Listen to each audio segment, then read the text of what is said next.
dinosaur. Đó, khủng long mà. Wow.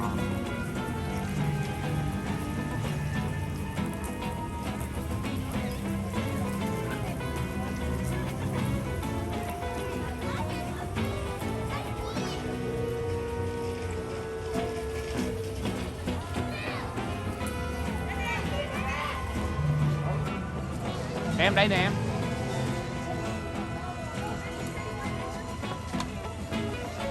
Đây một em khủng long nữa.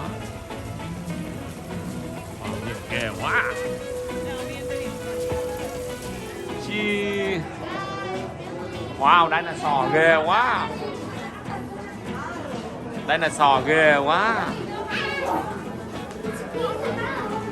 Họ đo mấy đứa con nít. Phải trên cái chiều cao mới được vô. Đó, như vậy thấp quá không được. Tội anh không? Anh nhỏ thấp quá không được vô.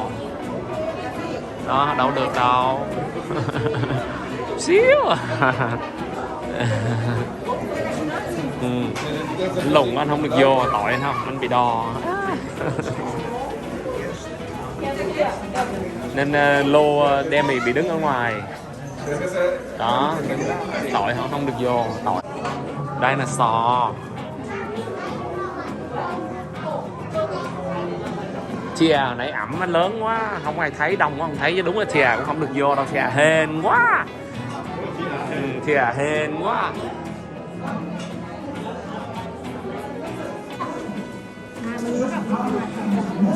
Khủng long bự quá.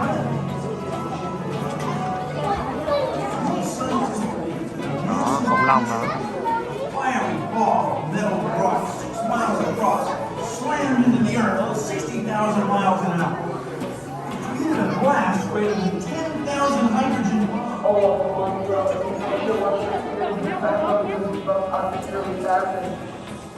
Make sure that you can out the sponsor and stay covered to remain on your feet.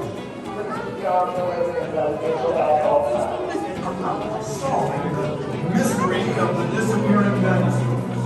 Now imagine, my fellow scientists, if you dig down just about anywhere on Earth, you come across a thin band of light-colored clay. It contains a rare substance here on Earth. Immediately, throughout the Cretaceous Tertiary era, no dinosaurs. Very interesting.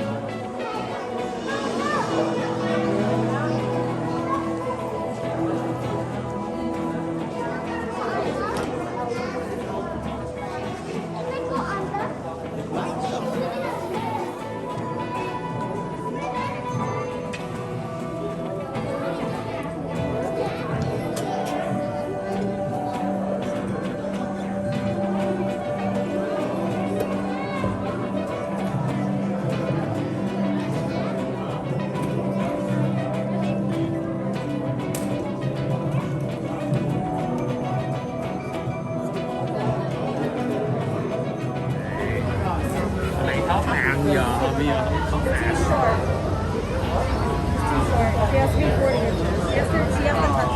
Thoát nạn anh ngồi chỗ này. So someone can stay out with her in the gift shop. We can swap out the rest of the party.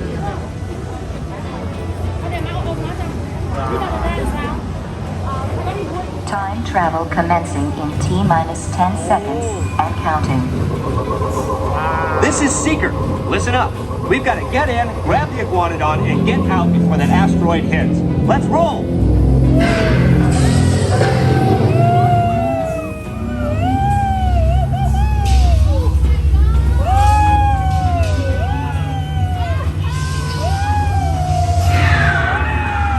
Okay, now, let's go get that dino. Computer, what are you tracking? Styracosaurus. Not our dino. Warning, meteor shower in range. Just little one.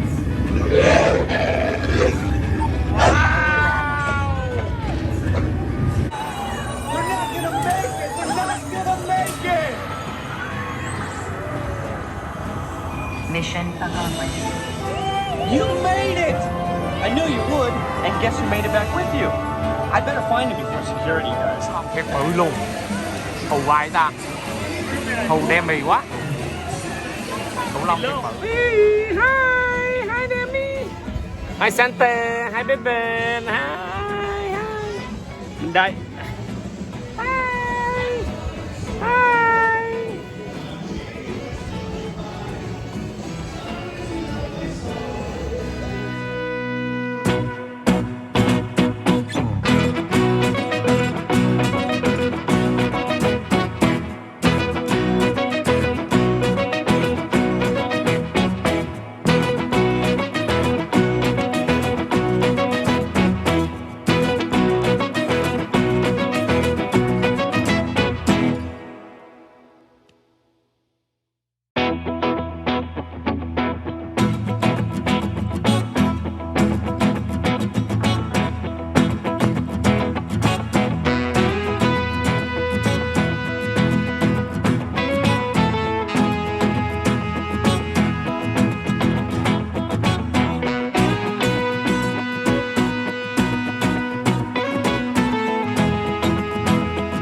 Cái núi toàn là tuyết với lại đây là sò không à, ghê thiệt.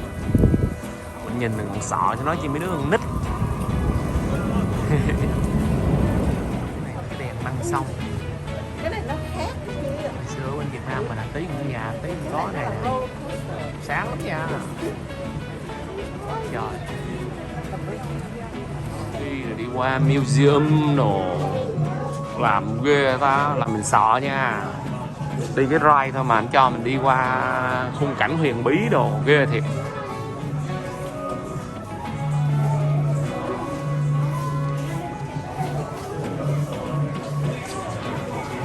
Làm ghê quá. Ghê quá. Trời, chỉ là cái ride thôi mà.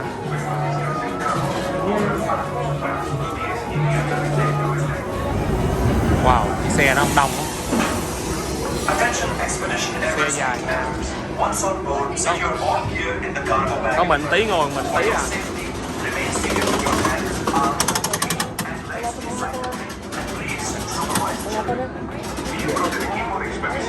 Wow, ghê ghê ghê.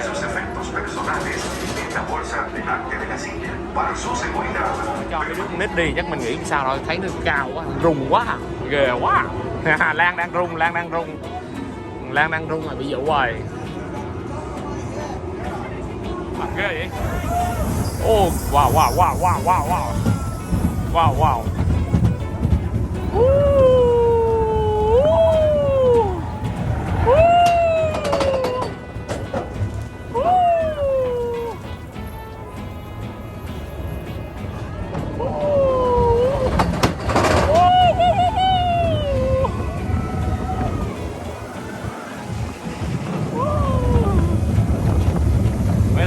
Sơ sơ thôi, nhẹ nhẹ thôi. Không gì hết, không gì hết. Rồi, đây. Đó. Đó, đi lên.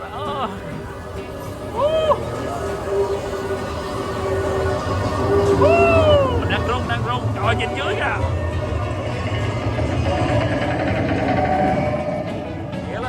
Chĩa lên trời luôn.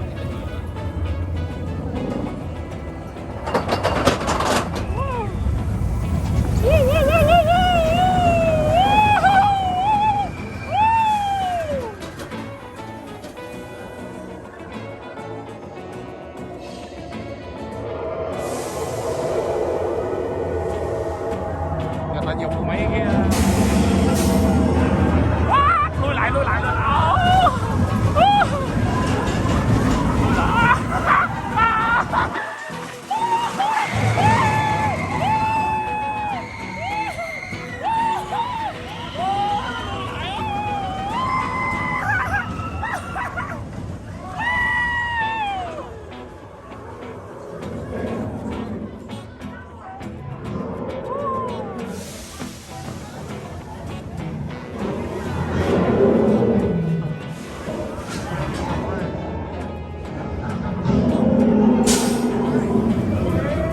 tiếp, trời lui lại giờ chạy tới.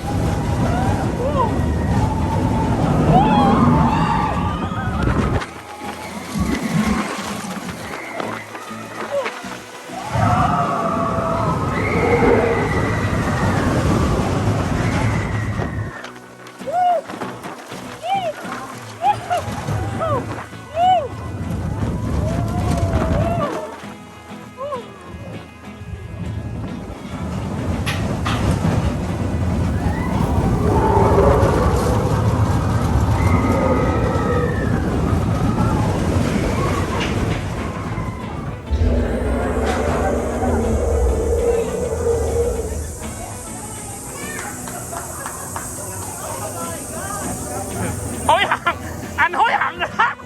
Ô.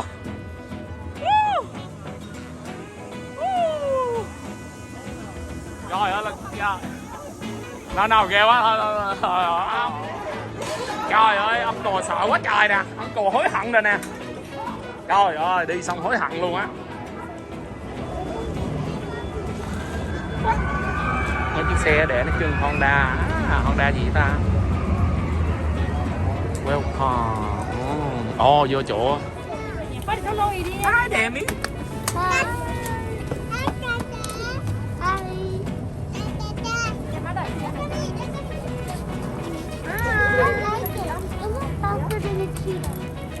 Trong này chừng mấy cái wow.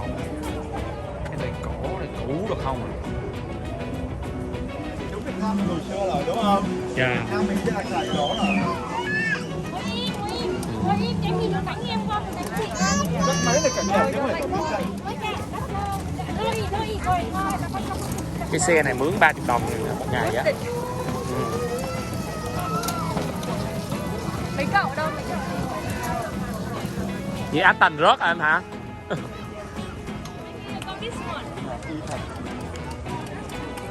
Wow, nước trong quá, xong có cá. Nước trong quá. Đúng rồi, nước quá trong thì không có cá đó.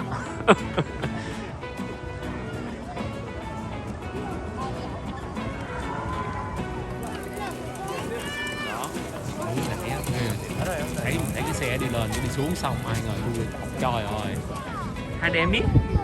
Hello Demi. Hello Demi. Hi Demi. Demi đang làm gì đó? Demi đang phá hả? Demi đang phá hả? Hai nhắm anh nhắm mình à? Mình nói là gì? Mình nói là gì?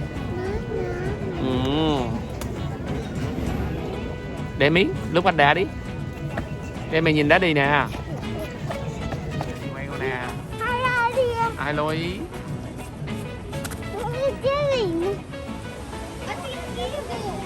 Đó vô cái ride này không biết gì này.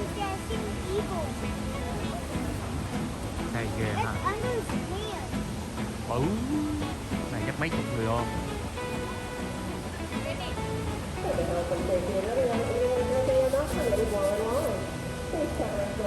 Có băng kìa. Có băng. Cái kia chăm đốt.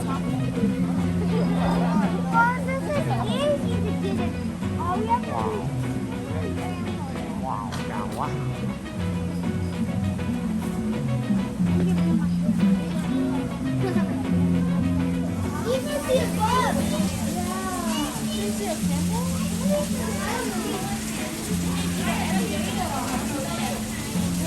Đi đầu nhỉ?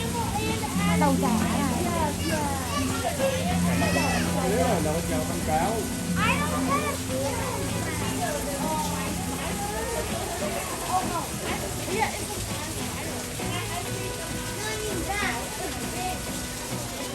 Thấy đầu con gì đó.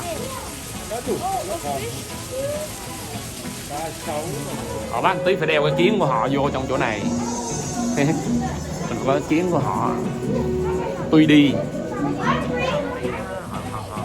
Họ vẽ cái con gì? Cạo chỗ này với một tường. Này bằng đá. Nhưng mà nhựa bằng đá mà. Đá. Còn xi măng này. Lắp xi măng.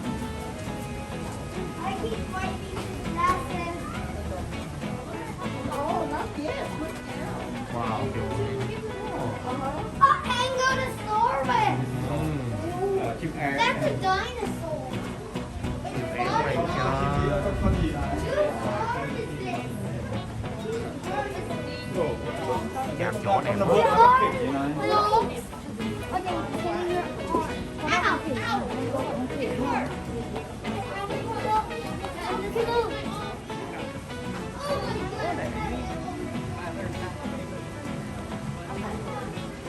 Tí con.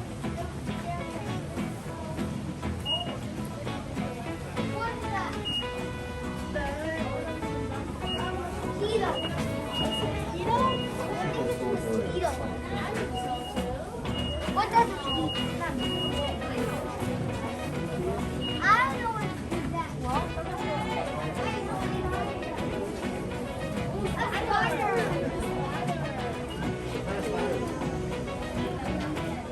I think a spider from Minecraft.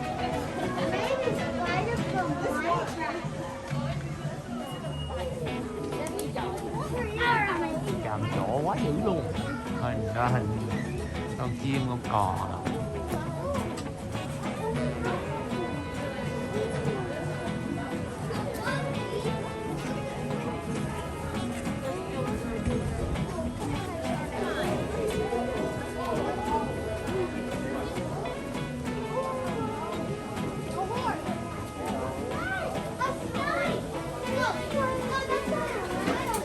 Ngựa luôn.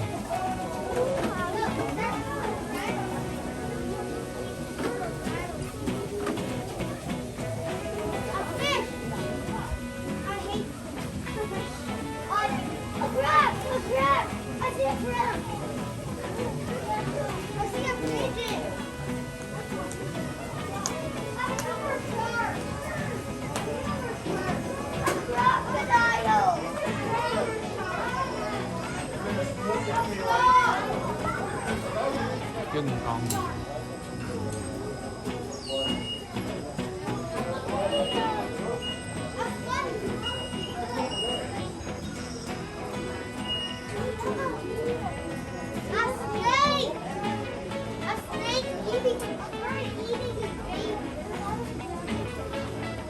Con tắc kè.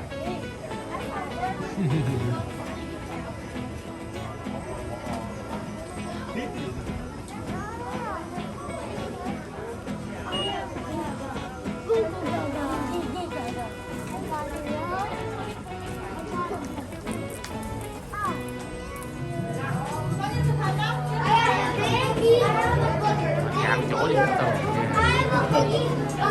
Đấy là giảm liền.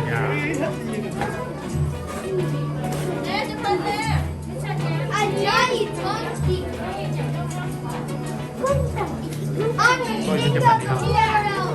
Rồi chạy chụp hình đi con. Đi con, đi con, đi.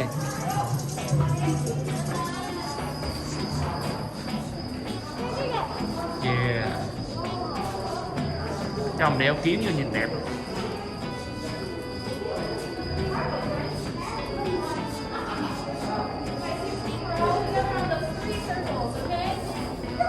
Who's the end of the 16? Are you the last one? Okay, perfect. I'll see whether we can do that. Hai đem đi. Hai đem bị vốn. Nó có khoai. Hai đem bị vốn. Nó làm điều á, hai đem bị vốn. Hai đem bị vốn. Hai đem bị vốn. Bà chị nè. Hay là cái đó là mua gì?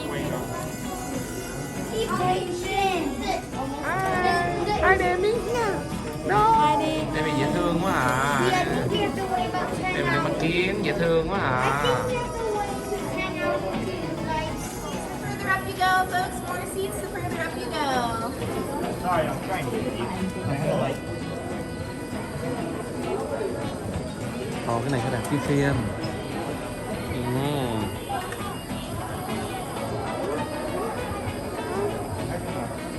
Rồi.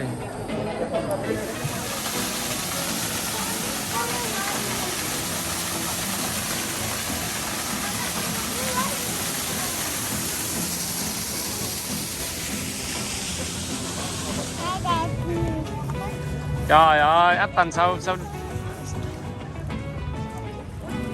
popcorn phải bỏ trong này mới chịu nha. Popcorn phải bỏ trong con đó mới chịu quá. Demi. Trời, một mình đi bơ vơ luôn kìa, đi vô đây.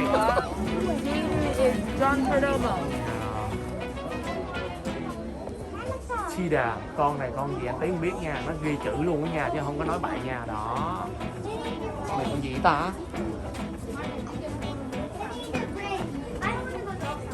Over here at Bongo, they're called the ghosts of the forest because of how rare they are. Đâu đâu sợ. They're mainly nocturnal, much more active at night, so getting to see them awake right Này đang đi vô now, rừng, so close to us, đang đi is vô pretty rừng. awesome. Sao đâu? Nè, con nắm đây nè. Cái gì đây nè? Có cái nãy nào? Đây đang đi vô rừng. Nè. The horns on this antelope's head have that natural backward slope to them that allows them to dive quickly through the underbrush without getting caught on any low branches or Đang đi vô rừng. bushes that they might drive through. Hello. Hello. Oh, and now to our left, there's a black rhinoceros tromping around up on top of the hill. We can tell that's a black rhino because it has a pointed lip. The white rhino has a wide, flat mouth. It's the easiest way to tell them apart because honestly, there's very little color difference between them. The black rhinoceros, though, is a very solitary creature. They do prefer to live by themselves. The white rhino is a bit more social. They like living in large family groups, so there's a good chance of finding more of them up ahead.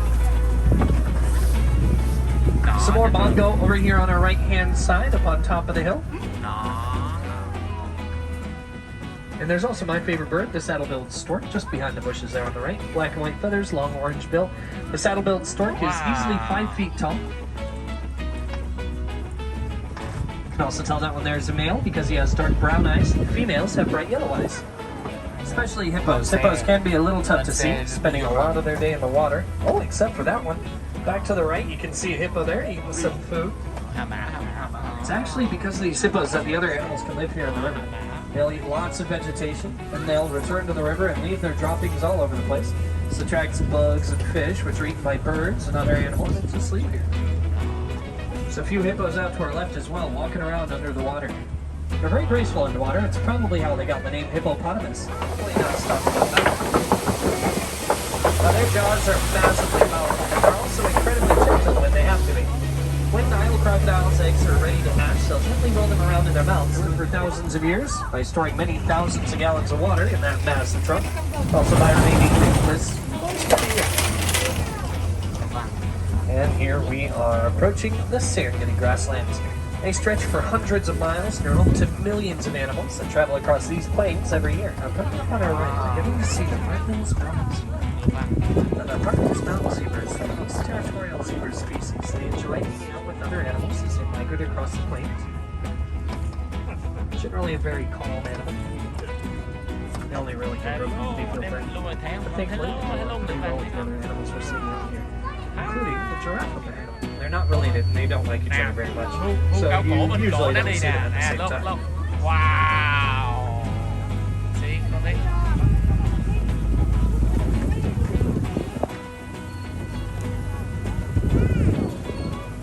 Kìa, nó chạy kìa, con hươu con cổ chạy kìa con. Giraffe running around up ahead. Now to our left, though, I do see some sable antelope, rich brown coats, long arched horns. Sable antelope are fiercely protective of their families. They've been known to drive away predators.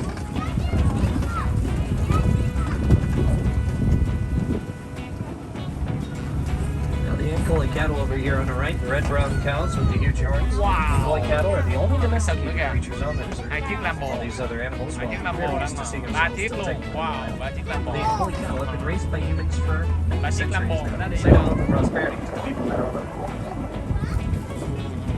Đây, đây. Wow. Now, the wildebeest are part of one of the largest migrating herds in Africa. Now, we're going to keep our safari moving over toward an area that I like to call Peckadur Point because of the elephants that have been migrating through there. With any luck, we'll get to see some of those elephants, or at least find out where they're traveling next. Some of the largest monkeys in the world. They've got bright blue and red faces and very colorful rears. Very social, communicating with a variety of methods, like body language and facial expressions. In fact, they're one of the only other primates for when they show off their teeth, it's a very friendly smile instead of more of a front display. Elephant. Now, I would like to try and get us a little bit closer to them. Elephant kìa, đó, mồi đó. Elephant. Very impressive things.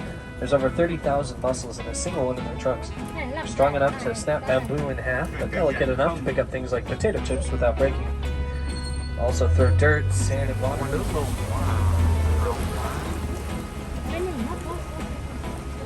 Now here in front of us, getting to see some greater flamingos. They're coming up on our left. Some of the biggest flamingos in the world. You see them with their necks in as far as their nature goes. The water buck like to live in areas with plenty of water. They drink more water than most. Giữa đường luôn, không có xe chạy luôn đây. White rhino is a very large, very powerful creature, but they're not territorial. They don't mind us getting close to them. Wow. Wow. Để giác á. Wow. Wow. Hello, hello. Chào, chào. Nó không biết nói tiếng Việt rồi, buồn quá. Để giác á. Cái sừng á. Đúng rồi. Very glad we got to get so close to the rhinos. They're one of my favorite animals to see her up there.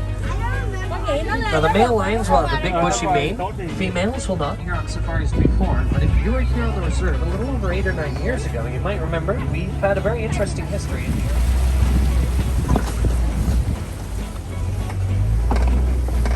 Right now, though, we are nearing the edge of the reserve, and that means we're nearing the end of our safari. I've had a wonderful time with you, though, and I hope you've had a wonderful time too. Here at Kilimanjaro Safaris, we like it. Now, once we approach the dock up ahead, you're going to want to watch those doors on the right. They will be sliding open. Also want to watch your step down. There's a slight drop from the truck to the dock. If you have any... Nó làm cái cảnh rừng á. Wow. Con này con gì? Hay cái núi. Wow. Không hiểu sao để cục đá lên đây nó giữ lại được hay vậy coi kìa. Wow, đá bự lắm nha.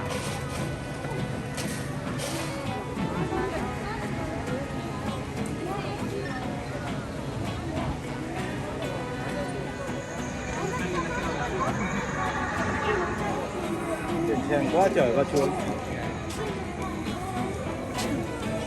Cái này nó cây dại đâu? Cây thật. Cái giả phải cây thật rồi. Cái thật thì mình Vô, giờ không biết vô rừng gì đây. sắt.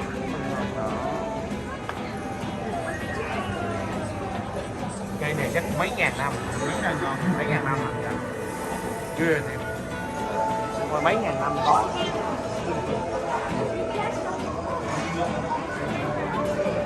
Cái màu nhựa.